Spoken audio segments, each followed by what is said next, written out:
Hi, I'm Vishal Krishna. I'm from MentorForKids. Obviously, the series is called Disha series, and the reason is we want you BCom students and finance students to become employable and learn from the best in India. We've also got something special for you. You always ask questions, and a lot of the girls ask questions. So please continue to do so. Name yourself when you ask questions. And again, before we begin this podcast, I want you to like and subscribe. This is MentorForKids from BCL India. I'm Vishal Krishna, the anchor, and this is Mr. Prithvi, who is from ULA. He heads the finance of ULA once again. He's had a checkered career, like I said, KPMG, InMobi, Vedantu, Flipkart. You know, if it's the best, it is the best. He is from the best. So without any further ado, let's start. How are you, Prithvi? I'm good, thank you. Thanks for having me here. You know, I'm honored to have you because you're a BCom student who went on to become a CA, did MBA Finance, and then worked with the best in India, right? And like I said, I have a pet peeve in our country. The reason MentorForKids does this is we have 6 million graduates. Yeah. Only 100K or 1 lakh to 2 lakh children get decent jobs. And I like the very first thing you told me when we met in the cabin. You said, Vishal, BCom students or students in general have to fend for themselves. Yeah. Let's begin there. You graduated in 2000. Yeah. Did you fend for yourself at the time? Yes, I mean, to a large extent, yes. I think I had the, good fortune of having, at least seniors, people around me, apply to, these big four firms. And so I had at least some, precedent or people, I could just follow them. Right. But if you look at, what we've learned, right, at least in terms of the accounting curriculum, when I moved into the job market or when I started my work with KPMG, I started from zero, right? I don't think, so some of the accounting concepts and the accounting basics, of course, were relevant, but it was almost like 90-95% of it was learning on the job, right? Somewhere I think the basics helped, of course, so it's not like, it was completely irrelevant. The basics of accounting, audit, commerce certainly helped, but the work market was just a completely different world, compared to the college. What people don't realize is when you and I graduated, the world was going through a recession, correct? Yes. But India was growing, and so there were opportunities. Yeah, so I think that time India just liberalized in 91. Yes. I think we were still that period. I think from the early to mid 90s till at least the next crisis hit us in 2008. I think it was relatively good period for India with a lot of opportunities that opened up for us. So that also was something that worked at least in my favor. You started yourself as an audit person, right? Yes. Like all of us do. Yes. In fact, I had audit jobs, but I took up writing. And as a BCom student, when you start off in auditing, you take auditing in college, but it's theoretical. Yeah. It's only when you go to a CA firm that you realize what auditing is. Is there a stark difference when you did your curriculum and when you moved into work? Did it apply at all, or was it very different? So here I'll make 3 distinctions, right? Please. So because there's curriculum, there are big audit firms, and then there are some small audit firms also. And the difference, so when you say work environment, is very different between a small firm and a big firm also, right? So like I said, I think when I started off my career, it was the accounting basics certainly helped.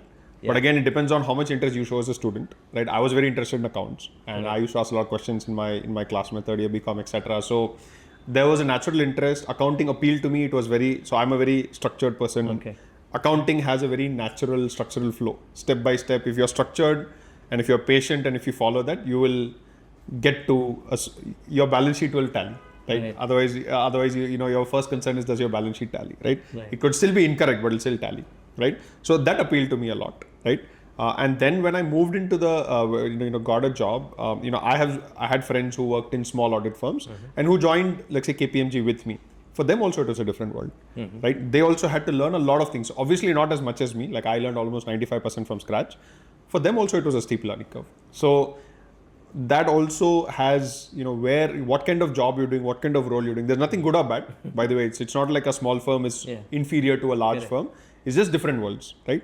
And you will need to figure out what works for you as a personality. There are very smart people who do very well in big firms, who do very well in small firms, and vice versa. They fail in small firms, do well in big firms, and so it happens in the startup world as well. Yes, startup world as well. Yeah, I've seen so many smart people not do so well. Yes.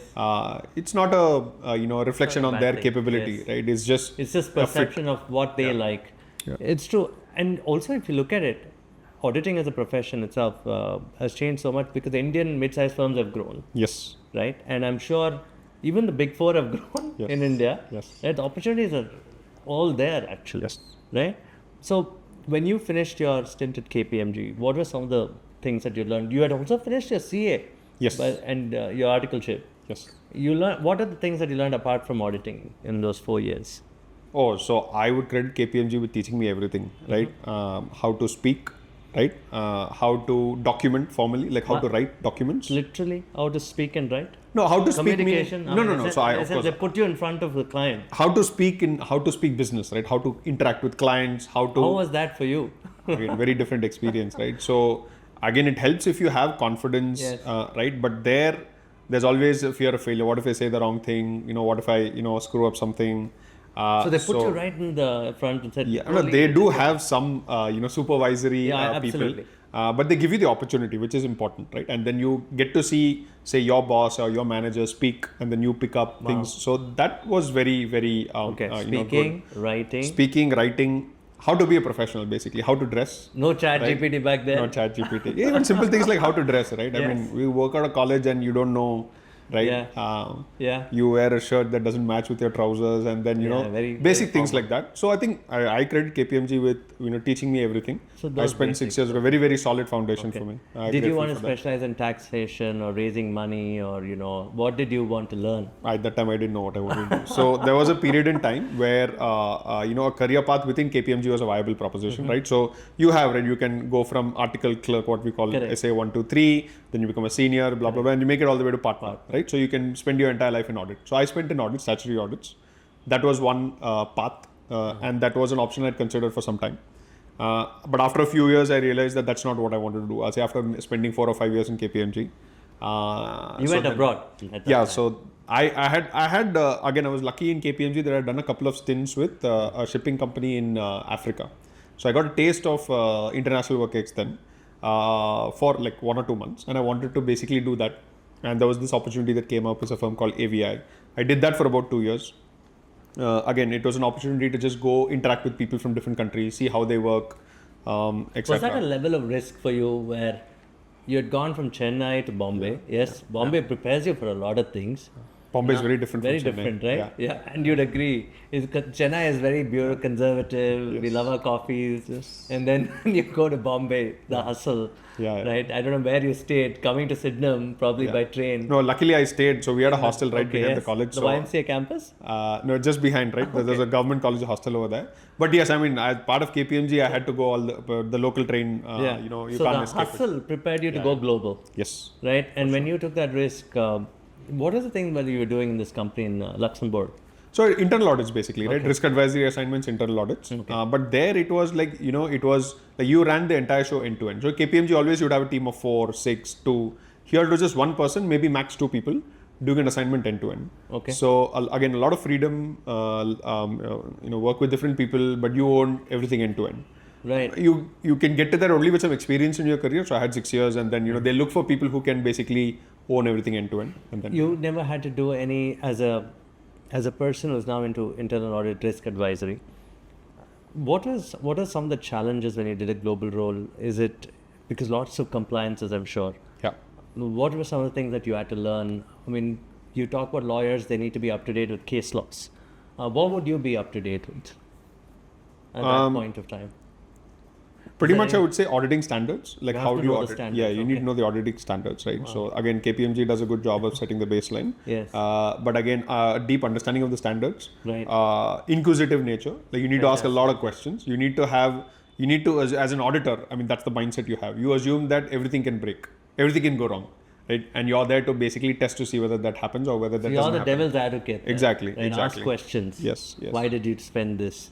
And not why did you spend this. So it's not about why did you spend. Where do you start? Is it why or what? No, it's just about, were things done the right way, right? So it's not up to you to question why you're spending, say something, let's say you want to sponsor an event. But it's more like, let's say the decision is made. Have you followed the right process to spend that, right? Okay. Ensure that there's no fraud that happens. Ensure there's no unauthorized spending, right? Ensure there's no leakage. So those kind of things is what an auditor basically looks at, right? So, and these are numbers that goes into the financials, and then there's a certain sanctity to the numbers, the financials, which you need to sign off on. Prithvi, at that stage, you also come back and you take a break to study. Yeah. You've done your CA. Yeah. People would say that why take a break again to study? This time you went more operational, maybe. I mean, in a sense, because finance is dynamic. Yeah. You want to probably go auditing plus or understand finance deeper. You took a break to go to ISB. Yeah. Is it essential for a BCom finance student to obviously go on a path of regular upgrading and certification, which is 7-8 years into your career? You were in a large business school, a very popular one. Yeah. How was that stint? Because you would always meet, I'm sure people don't probably come from, people who come there want to become entrepreneurs or want to become big in corporate in the corporate world. Yeah. What are the kind of people that you were exposed to? And why take finance? You could have probably taken something else. No. So I'm a finance guy. When Yeah, numbers you appeal to stuck to me. good things. Yeah. The So I know things what that I'm you're good at. Yeah, I know what I'm good at. Yes. It's finance, and that's what. So it was a chance to move to mainstream finance. Right? So I was in accounting and auditing. I wanted to move to mainstream finance. This gave me an option to do that. And also the 1 year classroom experience was very, very good, right? So ISB's got like world-class faculty. And network. Network. It's got a lot of people from very different backgrounds, Yes. right? We had people, we had doctors, people from the army, Correct. people who went into consulting, people who went into corporate jobs, product tech, etc. So that experience was, was very good. Yes. At that time, again, I had a lot of people in KPMG who, again, who actually went to the US to do a 2-year MBA in the likes of, say, Wharton, Harvard, etc. So again, I had that example, but that was a bit too much risk for me to take. And so then I wanted, and ISB was equally good in terms of quality. Yeah, absolutely. And so then I decided, and at least I felt that at that point of time, India was the place where the action was going to be. Yeah. I mean, if people read that, there were a lot of IPOs happening. I mean, recession had happened. Yes. But the Indian, globally, but the automotive world in India grew by 30%. The fascinating part was that while the world had shrunk, especially the US, the Indian market had just gone from 1 million car sales to 1.8, 2 million in just 2 years per year, right? It was fascinating. Not just cars, but if you see overall, Consumption. right? Yeah, just India and China were the growth engines for the next, say, 50 years. Correct. Right? And I felt that then this is where it makes more sense to do an MBA and then be around, because a lot of seniors of mine, a lot of peers actually are now working in the US after their B school degrees. That's not something I felt that this was maybe something that. What was your dissertation or research topic on? I'm just curious. Did you have to do any research there? No. It's a 1 year MBA course. Comprehensive course. Yeah. No essay writing, nothing. It's not a PhD where you have a dissertation. Okay. Luckily. You go there, network, finish your course, and then you do a U-turn by coming to the tech world. Yes. Because the India story, nobody realizes the tech world has emerged as a powerful way to showcase products, right? I mean, if you look at the SaaS community, right? And I think that was a time when you have the Zohos of the world coming out, the Freshworks of the world coming out. Yeah. You go and join India's first unicorn, InMobi. Yeah. I mean, I want you to paint a picture there. How fast was a finance person's life in that particular company? And you were also abroad at that time with them. For a stint, yes. For a stint, right? What were some of the things that you learned? What are some of the difficulties that you navigated? Yeah. So I think fundamentally it was not a well thought out decision to say that, hey, I want to go to a startup. I think the role came along. Again, it was through somebody I knew. Okay. Right. They had. You didn't actively look for it. I was actively looking, but this came up and it was a good fit, right? They were looking at that same time I was looking, so it kind of made it was a good match. Timing also matters. Correct. Right. And it's an ad tech firm. Yes, right? yes, it was in technology. So it's not. So if I look back at my career, there is a pattern of where I've spent almost 15 years in technology and technology-related companies. It's happened, right? It's not something I did deliberately. At that point of time, I said, hey, it was a FP&A role, right? They were looking for somebody in FP&A. I believed I could be good at it. They believed I could be good at it. So let's go, right? I spent actually 6 years over there. Right, and the great thing about InMobi is that they let you kind of explore various options. So I did actually 4 roles in a 6-year period.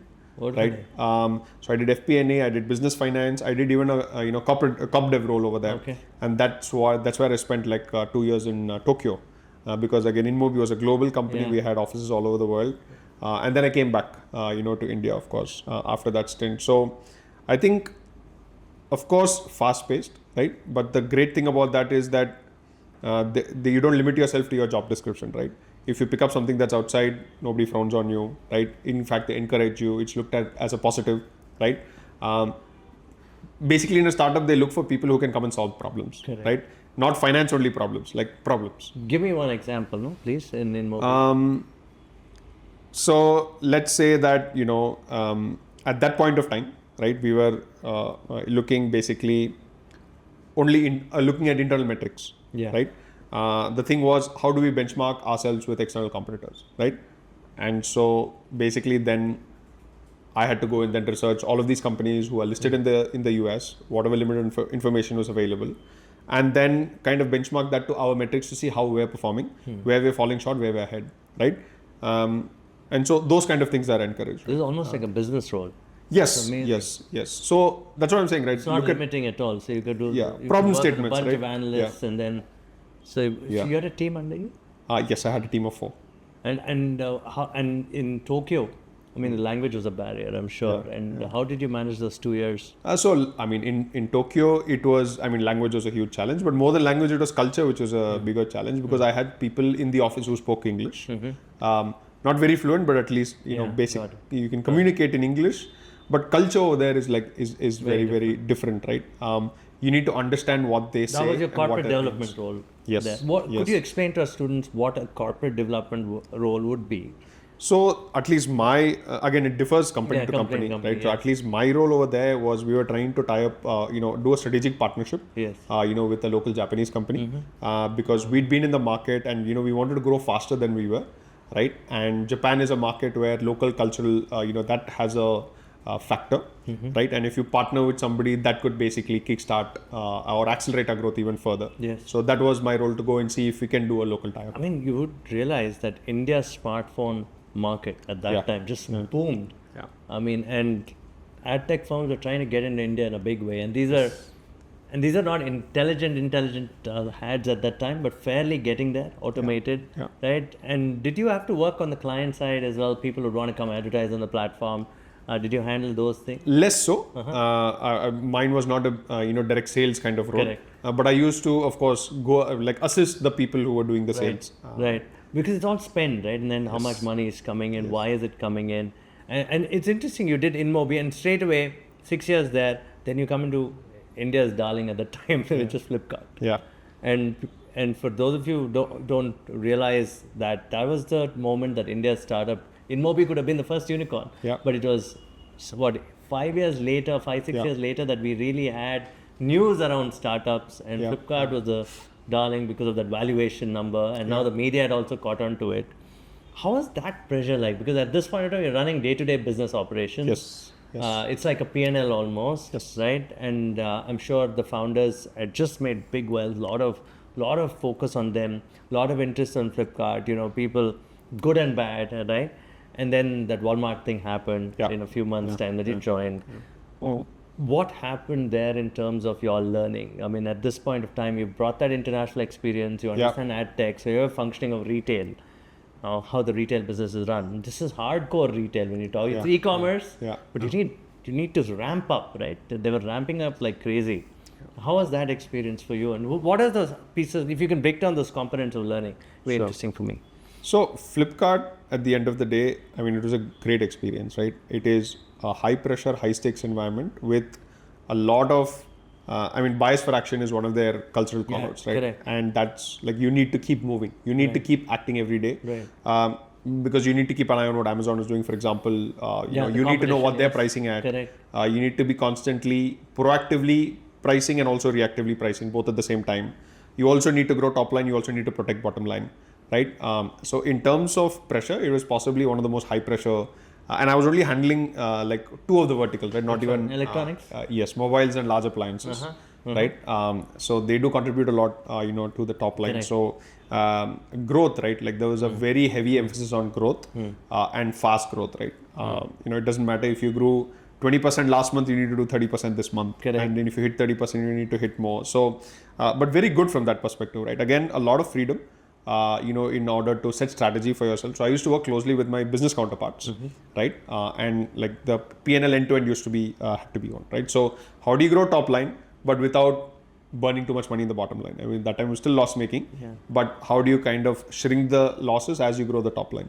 And that's always a little bit of a balance, right? That it always doesn't go exactly in step, right? And those big billion days came then. I mean, you were one of the pioneers, I think, right? And whatever you call that, the Diwali sales that came in, right?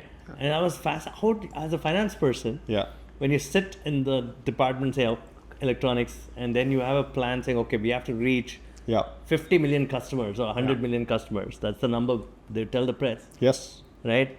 And within those days, I remember the first time they launched it, the app collapsed. The app collapsed because they didn't, I was not there, but it was, I think, 2014. 2014, 15. Yeah, was one 2014, of those 15. Things. Yeah. And they underestimated the demand. The demand was fabulous. So when you came over, as a finance person, what do you look at all the products coming in? Okay, how do we discount these? How do we tell the manufacturers or OEMs that, look, let's do it this way? Then there's warehousing, logistics. How do we do the planning around that? How did you handle these things? So the planning for BVD and Flipkart, so let's say the sales end in Diwali, like say October, November. The planning for the next year BVD starts in January. Correct. So the BVD happens in say September, October. It starts in December or January. Because you need to set expectations with your brand. 9 months of planning. Of planning, right? Of course, it picks up pace towards the end, but it starts then, right? Because you need to give your brands a heads up for your plans for the next year and how much you want to, because then they need to produce all of the phones and the large appliances at that volume because there's a huge spike, right? So it starts then, and like you're right, like it's end to end, right? It's starting with the marketing side. Again, I didn't handle marketing, but basis our plans, then marketing will say, okay, then basis this you need, like so many more customers compared to last year, and hence what we need to do. Warehousing, how many more warehouses, logistics. Again, how do you do it in a sustainable manner, right? So that you don't burn too much. It's about partnerships with banks, because you see a lot of bank offers. Pricing, with the brands themselves. Did you sit in those meetings? Yes, some of them, yes. And also pricing during the event, right? So if you notice in the events, the pricing would change, right? You'd always get the best price as it opens up, and then slowly the prices would start to go up. Correct. So that's where, our role comes in, right? Saying that, if you're selling this phone at say 9,999, right? You'll always have a, set maybe volume. You'll say you will sell 100,000 units at 9,999, but then after that, you'll slowly start pushing it up by 500 rupees and 1,000 rupees. And how do you basically shape the P&L? Right? Very so different from your auditing role. Yes. and your corp dev role. Yes. More dynamic. Very. The beauty is, though, you're talking about India's consumption, right? Yes. That story. Yes. And being compliant. Did that grounding in compliance help you? Oh, yeah, absolutely. Right. So compliance is, at least in the finance world, we are the custodians of compliance, right? So we play an advisory role, right? We advise the business, saying that this is the path, this is not the path. We also a supervisory role. We kind of monitor whether they're actually doing, everything as per compliance. And then, of course, we're also in the fixing mode. Say something is non-compliant, then how do we kind of fix it? How did you match that? If I may take the liberty of asking you on a perspective of saying you come from that world of saying that I take fiduciary responsibility, right? That's the world you come from. Yeah. And here you are at scale, where sales guys, marketing guys say, let's get this number 100 million. And I'm sure all of you would have celebrated it. Yeah. But you will put the number to it saying what is logical and what is not. Did you have many disagreements? Is it important to do that? Every day. So that's again the challenging part of Flipkart, right? I mean, disagreements, fights, arguments, all of that happen, right? End of the day, you need to align and go for it together, because if you're fighting on the BVD, then it's obviously not going to fit. So all of those disagreements, all of that happens, right? You have a point of view. You basically tell them that, you can't burn so much of money on the bottom line to get the top line. And the sales guy will say, no, I need to hit that. So how do you basically come to a middle ground or a common ground? That's, again, more than half of the job. Well, wonderful. And you told me earlier as well that you never planned to do all these things of working with unicorns and all that, right? Yeah. And then you had another unicorn called Vedantu, Yes. right? And edtech was growing. Yes. Why do a left field suddenly in your career? No, again, for me at that time it was so just a Because small. you're going on a thing of rocket ship of 50 million, and education also went that path, right? And during COVID. So how did you move? Why did you move? I mean, the opportunity of a finance person, I'm looking at it from that angle. Why move? What was the role here? Because here you're doing an operational role, like P&L roles, handling the electronics business, and I'm sure it's $1 billion business, right? Why move?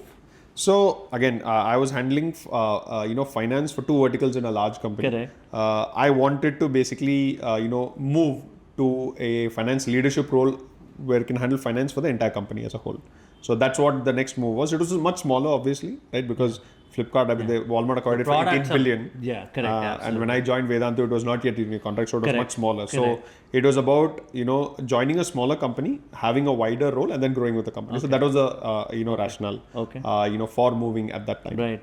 Was it when you compare things to Flipkart, it must have been a normal kind of a joyride kind of a role, or was it had its challenges? Oh, no. So actually, what were the challenges, if you could talk about that from Vedantu? I joined Vedantu in April 2020. Yes. Just as COVID hit. Yes. Right. So I think we grew almost. I think a month after COVID. A month after. March end or 25th was the lockdown, yes. and I joined 15th April, where I taken a break then. So, like if you look at the monthly top line number, in a 15-month period, it grew 9x month on month. Wow. Right. So it was like, obviously, edtech, the entire sector was seeing, massive growth. Correct. So those 3 years were good, Yeah. So it was like, again, massively challenging, right? A lot of things to do.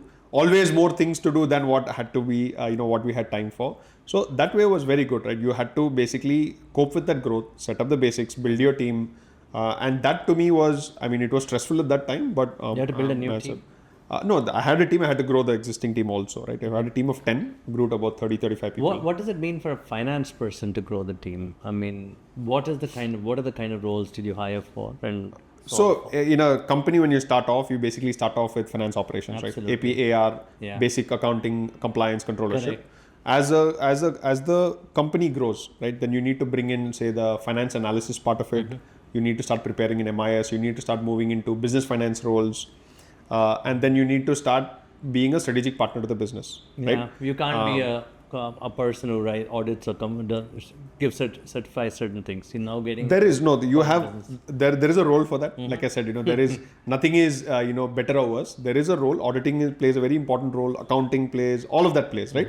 But for a for a CFO, you need to have everything, right? That's where you can add value, right? So you can be a great business partner, but if your fundamental internal controls are not robust enough, it's not going to matter. And hence you need somebody who's looking at controls, compliance, audits, etc.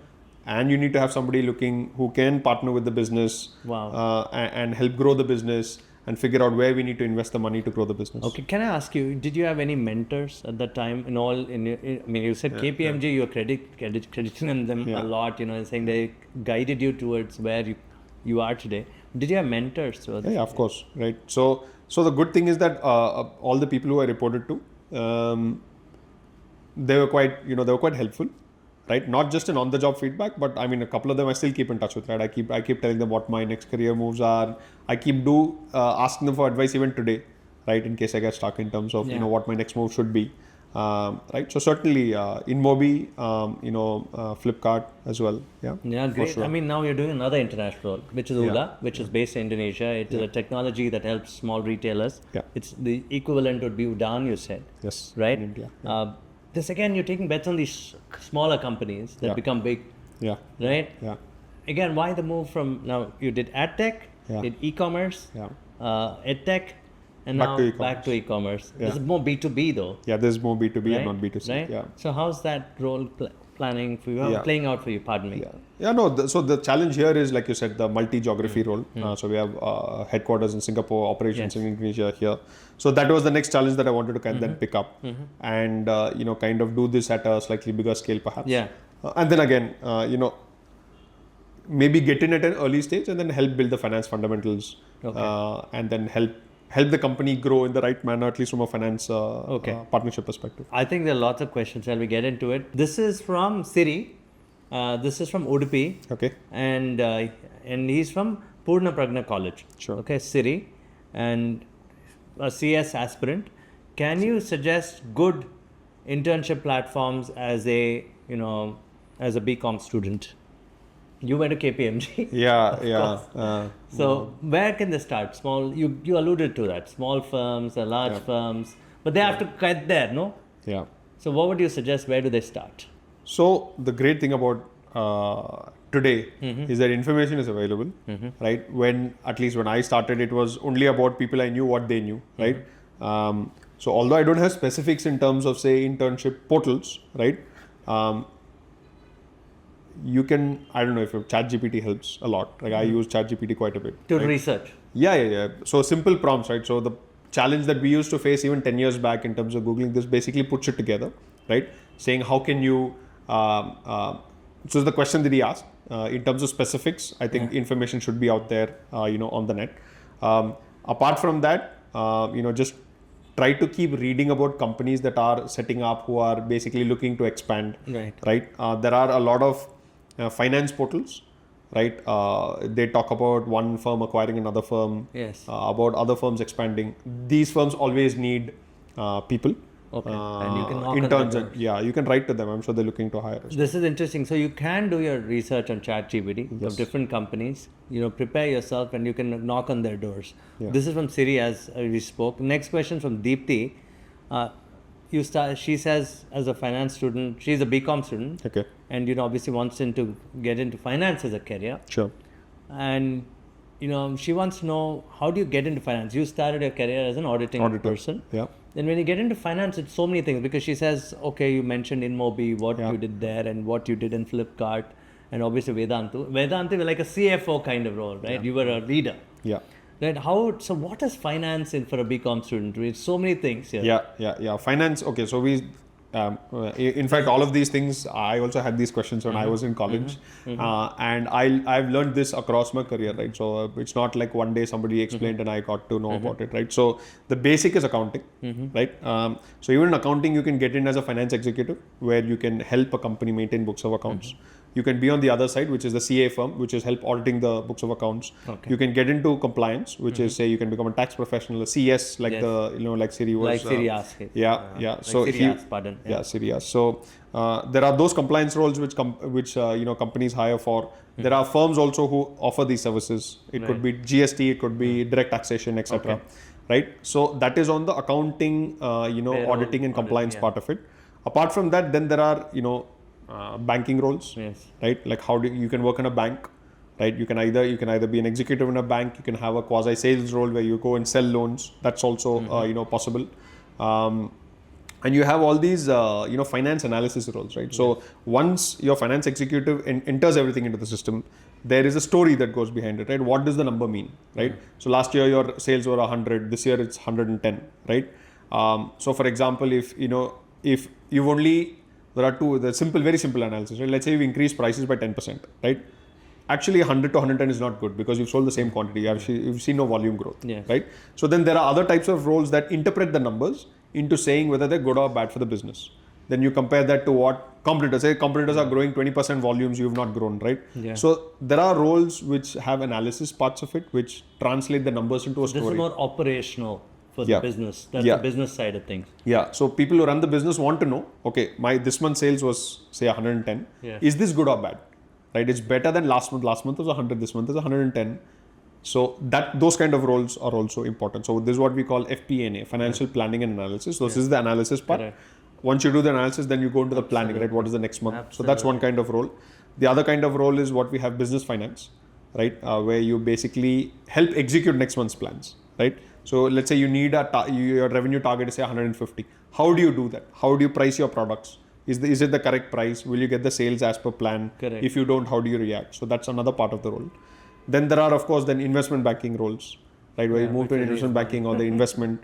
They also take in junior folks, right? So investment banking also, they have accounting. They also need to account. They also have compliances. This is fascinating. So there are, I can keep talking for half an hour. This is amazing. So that's why I said the CFO looks at everything. Is that the basics, accounting, right? Compliance, right? Auditing. That's the base thing. You need that. From there on, then you have the financial planning, right? Then you have the business finance, right? It's like an end-to-end stack. Yes. Then you can also have an investment banking arm if you want to, or you can do banking as well. Right? So the opportunities are phenomenal. Yeah. It's just that we get sold that, okay, if you do BCom, it's only accounting, audit, it's much more. You can start with that. You can start with that, yes. Start with that. See, the point is that you start with that. Like I started with auditing, yes. right? You can do that for your, so even in accounting, right? You can grow through the org. You can start with, like a finance executive, but you can go, there's also a separate team that looks at preparation of financial statements. Yeah. You need to interpret accounting standards and figure out how to prepare your financial statements. More on the legal compliance side, yeah. You're on the other side of, you're the auditee, right? So the auditor comes and he or she speaks to you, and then, you're the one who manages that. That's also like a challenging job, right? So that also could be a viable career. Deepti, option. I hope it answers your question. Great question, by the way. I mean, he said you can talk for 30 minutes on that. We'll probably have him come to a masterclass someday. Okay, we'll move on. Many more questions. Sure. This is from Ritesh.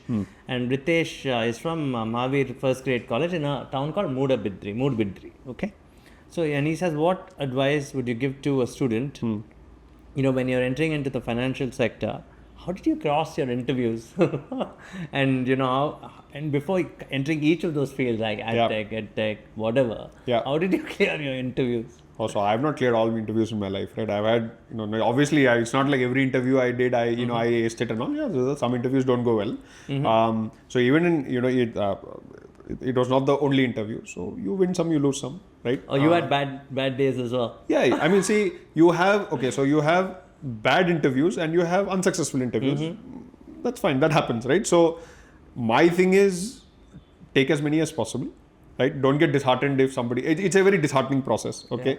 But don't let that impact your next interview, right? So try to kind of, because there have been, we've spoken about, my career seems very successful and rosy, but there have been challenges where, there have been, phases where I've struggled to find a job, right? Early on, and, there have been phases, right? So at that time, persistence, you persist, right? Yes. And then, of course you get disheartened, but don't let that stop you from going to the next interview.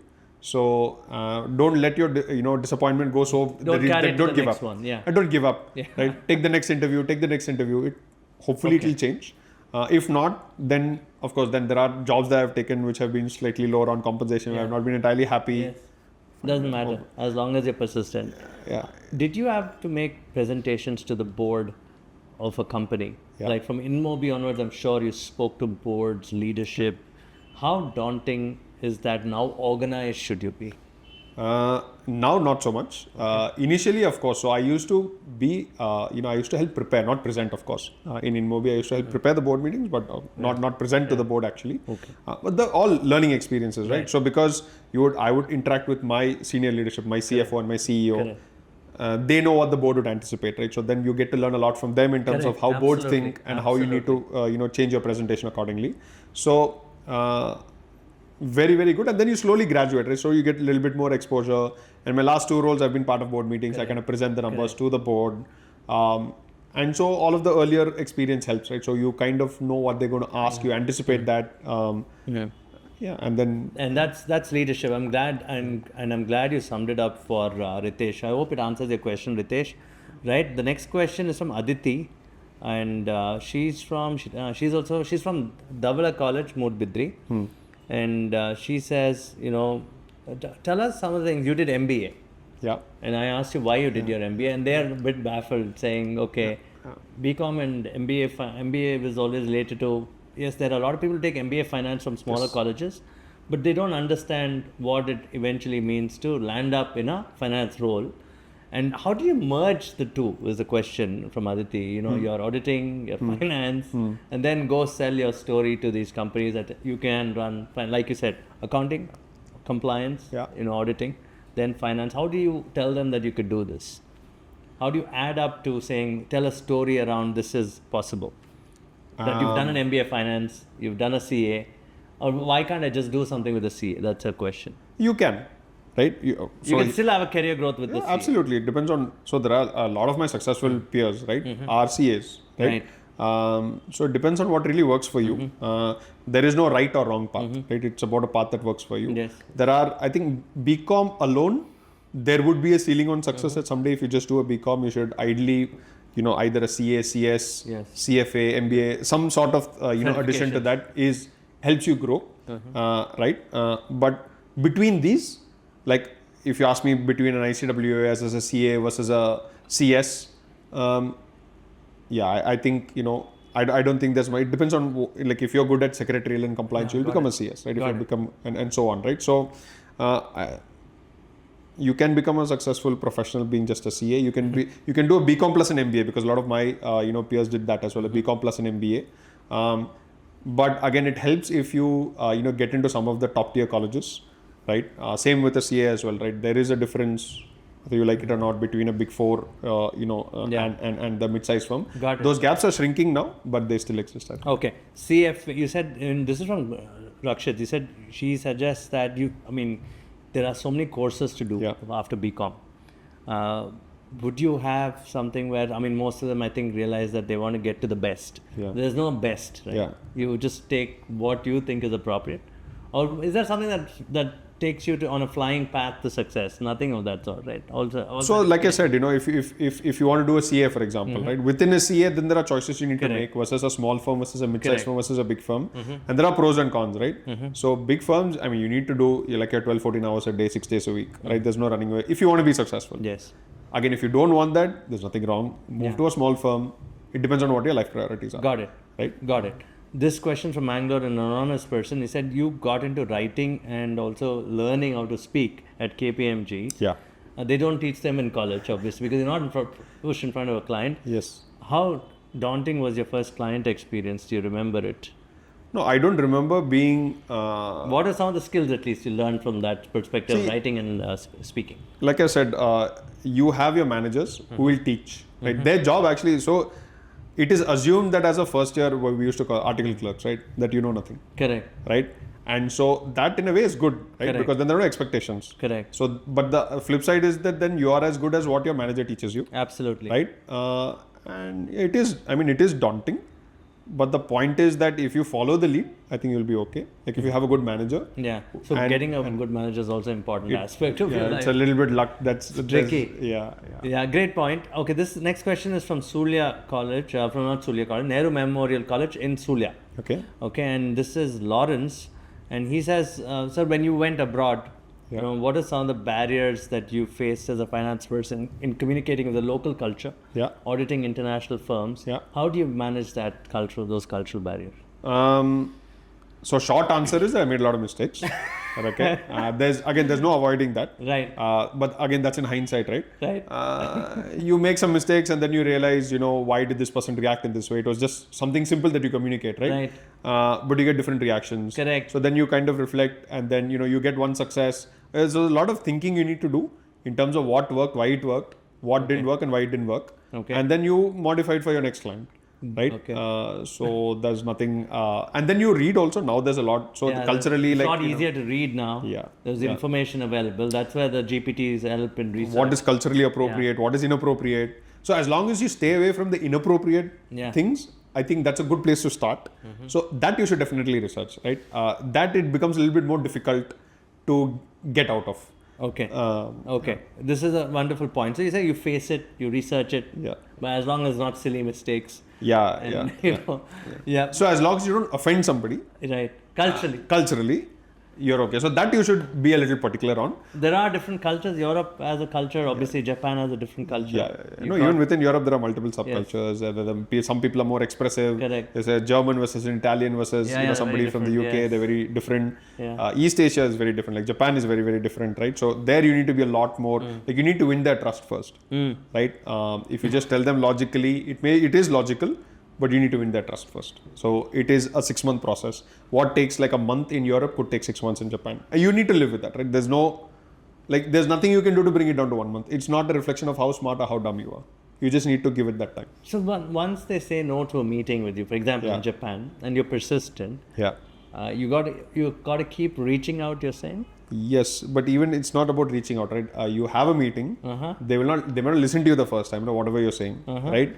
You need to build your credibility first. You need to win their trust. You need to basically prove to them that you're not here for the short term, that you're here for the long term, right? Once you convince them, I think then they are great partners to work with. But it takes that time. Wow, I didn't realize that about that culture at all.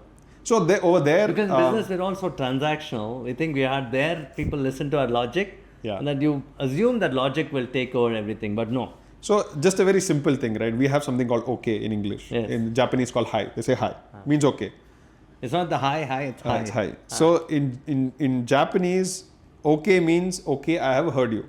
It does not mean okay, I agree with you, or okay, I will do what you're telling me to.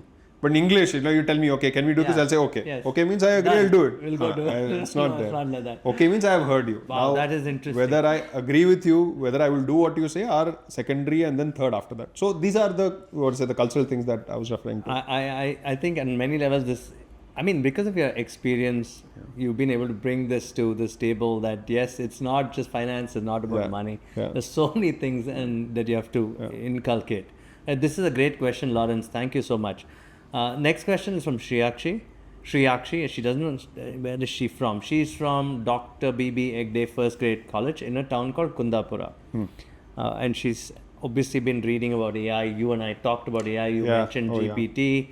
And so I'm studying BCom again and, frightened that entry-level jobs will go away. Okay. I need your real thoughts on how would you employ AI. You've already said you do your research with it. Yeah. Will it affect jobs? And because you're also a leader who will hire, what are the type of people you'll hire so that she could prepare for that rather than be commoditized? Okay. It's a great question, Shriyakshi. Yeah. Great question.